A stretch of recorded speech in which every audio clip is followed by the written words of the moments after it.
Noong February 5, may tinulungan akong sisiw. Nahihirapan kasi siyang lumabas sa kanyang itlog. Ito na ang itsura niya noong March 28, noong April 13, at noong May 15. Bago ko po ipakita siya sa inyo ngayon, ipapakilala ko po na sa inyo si Kronos, yung kanyang tatay. Sobrang ganda ng pormahan talaga ng manok na ito. Magandang kulay ng mata, may napakagandang tuka. Overall, perfect na perfect para sa akin. Ito na yung sisiw na ipapakita ko sa inyo. 4 months old mahigit na po siya. Naka-free range po siya kaya hindi po masyadong mabigat. Confirmed na dark kanawayon. To be exact, 4 months and 13 days. Sa mga nagtatanong anong vitamins ito, sagot ko, Progen-Z. Subok na magaling na, sureball ang buyer, laglag ang mata. Yan, katatapos lang po maglinis dito sa mga brooder namin. Yan. Ang brooder namin ay kailangan pong linisan, no, regular. At saka bago tayo maglagay ng ating mga sisiw na mga bago. Yan. Ito, wala nang sisiw dito, nilipat natin doon. Yan. May dalawang brooder pa na gumagana. And once or twice a week kami nagdi-disinfect dito. Yan, prepare na namin yung pagkain. Yung pagkain na binibigay namin dito ay Galimax 1. Yan. Tubig, plain water lang muna. Yan. Nagbibigay kami ng vitamins twice or thrice a week. Gamit namin Progen-Z. Yan naman, ready na yung karton namin para buksan namin yung aming hatcher. Yan. Doon tayo sa hatcher, mga pogi. Yan. Nakasama natin yung mga pogi na kasama natin dito. Yan.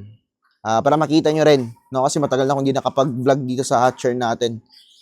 Yan. So, hindi pa po yan nabuksan, no? Binubuksan lang po namin yan kapag nagre-refill kami ng tubig. Yan. Yan. So, yung mga mahal dito, uy, lumabas yung mga mahal. Ano to? Yan, yung mga tatakas ito, no? Yan. Ito yung mga mahal, oh. Yan. Rhode Island. Yan, mamaya na yan sa baba. May nakatakas kasi dito sa baba. Ito muna. Yan, ito yung mga mahal. Una lang. Yan. So, yung mga mahal namin ngayon ay dalawang Jersey Giant tsaka tatlong Rhode Island Red. Yan, konti lang sila. Yan. Dito naman, check namin yung shell. Minsan kasi yung shell, may mga letra po yan. May mga tatak. Ito naman, walang tatak.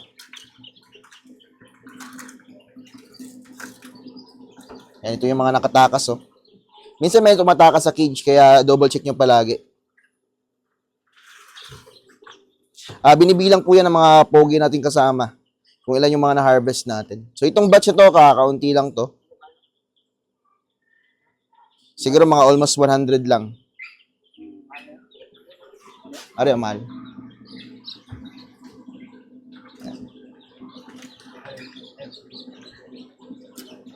Kaya na. Huwag sana.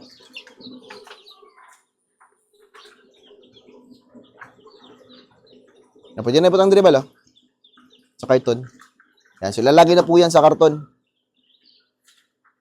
Yan. Yung iba kasi, no, kahit maganda ng incubator namin, meron kaming hindi pa rin napipisa. Sila yung mga hindi nakakalabas, namamatay sila sa pagkapisa na. Yan. Dito, may hindi napisa dito sa itong tray na to, meron hindi napisa na 3. Yan. Not bad na. Kahit sa natural na proseso, natural na brooding, yan. Ay, meron pa rin mga hindi napipisa. So dito every 5 days kami na merong hatch, no?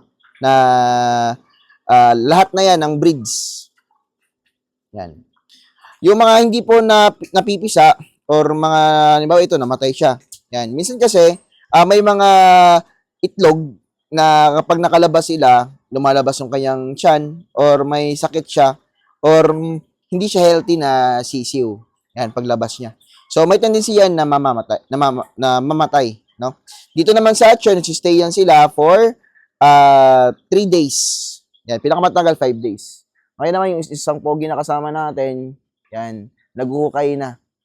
Yan, para po ilibing yung mga itlog. So, nililibing po namin yan. Wala na akong time para sa mga, sa mga shell na ilalagay sa feeds. Yan. Medyo hassle na kasi. Kasi nga hindi na ako nagwe-wet feeding. Dry feeding na lang po kami. Yan. So, yung flashlight natin. Wala kasing ilaw dito, no?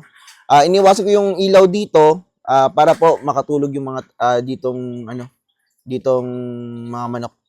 Yan. At okay naman, no, kahit walang ilaw, may mga flashlight din naman kami. Hindi lang namin nadala. Yan.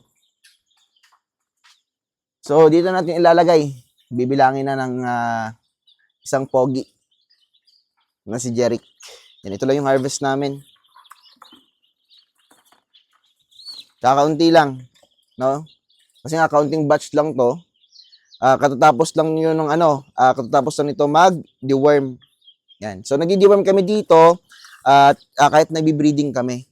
So, okay lang naman. No? Wala namang problema. Mas gumaganda nga yung mga sisiw namin dahil nga yung mga uod or mga worms ng mga parents nila ay natatanggal. Yan. Ginagamit kong pang-deworm dito ay bastonero. Every 15 days, nagbibigay ako ng bastonero sa kanila. Yan. Kung halimbawa napapansin nyo, mahina mangitog yung inyong mga breeder, yan. So, try nyo po, no, na deworm. Yan. Yung mga malalaki dyan, yung ibang malalaki na, naka-receive na po yan. Yung buyer kasi dito lang, kapitbahay lang din namin. Kaunti na lang sila. Ngayong gabi din, pagkatapos namin nito, no, ay magpapa-hatch na naman, no, ibang batch na naman. Kasi nga, every 5 days, may salitan to, every 5 days. Ilan sila, Bal? Yan, 48. Yan, meron na kaming 48 na harvest. Kaunti lang, no, kasi nga, counting batch lang to. Counting itlog lang to. Yan, no. At meron lang kaming napisa na 4 na mamahalin. Dito pala, sa kabila. Yung mamahalin namin dito. Yan. Kaunti lang talaga sila. Bali, ano pala to? 5 Rhode Island Red na show type. At 4, tsaka 2 Jersey Giant. So, not bad na. Yan, no? Ito sila. Blur. Ito naman yung sa kabila. Ito yung trio natin na Injo Gigante, malalaki na. Ito naman yon sa kabila. So, next harvest namin dito, sigurado mas marami. Yan. Ito sila, racist sila. Ayaw nila kasama nila yung Rhode Island na show type. Ito, tinatago ko to para sa new generation na naman ng ating Rhode Island Red show type. Hindi kasi ako nakakaparami ng mga mamahal nating manok kasi palaging ubos. Ito, next generation natin, si Elastico, tsaka si Thanos. Yan. Ito naman sa Injo Gigante, ito sila. Mga flatcoms yan, solid na solid. So, ganun lang yung proseso namin dito. Every 5 days, may harvest. Yan.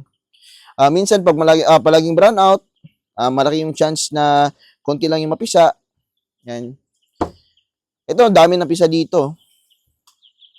Kasi nga, kaunti lang talaga yung hindi napisa dito sa kanilang batch. Yan. Itong itlog na pinaload namin, nasa mga 70 eggs lang to. So, 48 yung napisa.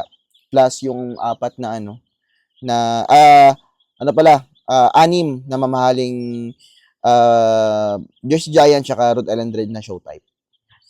So, curious pa yan sila. Yan, meron naman sila mga guide dito. So, isipin nyo, yun yung kikitain nyo every 5 days. So, not bad na. No? Halimbawa, out of 70 eggs.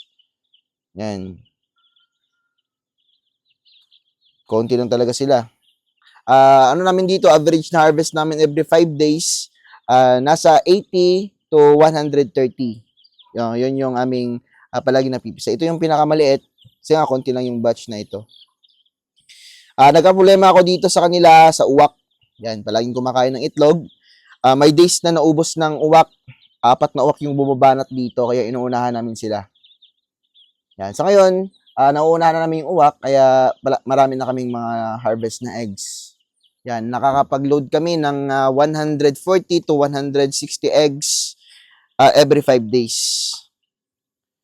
Yan, so estimate na na-match na yon 120 to 140. Yan.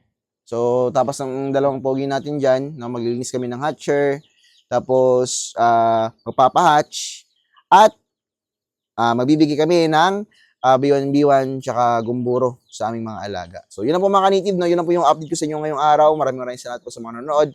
Sana may natutunan kayo ngayon sa video natin. Bye-bye po!